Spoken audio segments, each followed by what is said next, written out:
Hello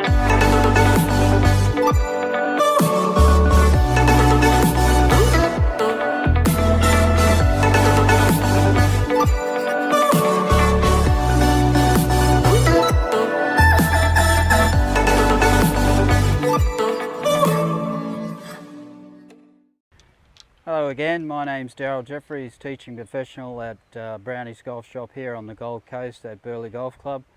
If you like this video, please press that like button.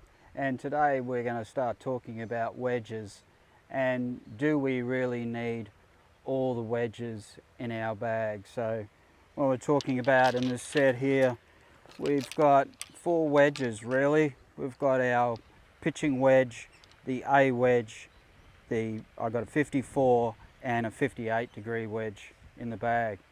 Do we really need all these clubs in the bag? And if so, does that make room for other clubs that we need maybe in the set? Maybe we need an extra fairway wood or another hybrid in the bag, and that really depends on of how many wedges that we've got in the set. Okay, the next step in this video, we've got the beginner packages. Most beginner packages start off with only a pitching wedge and a sand wedge.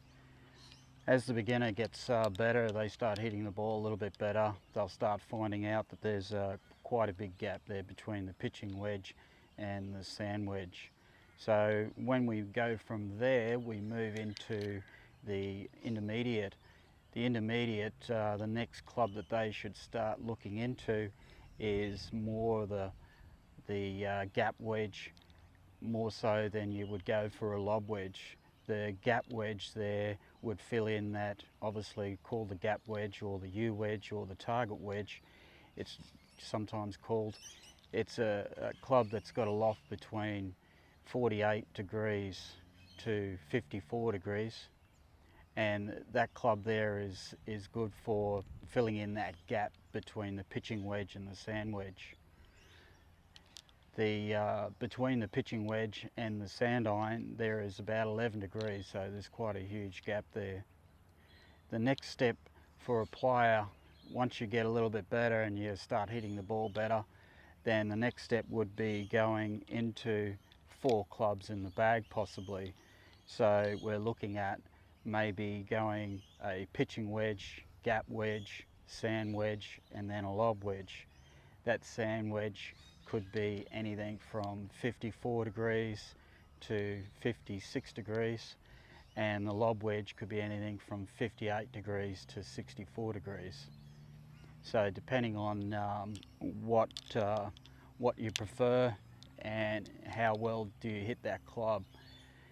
The more loft you have on a golf club, obviously it's going to be a little bit harder. It's yes, you do get the ball up a little bit higher for the lob wedge, but then again with the lob wedge, maybe you only have to go to a 58 degrees to be able to do the job for you.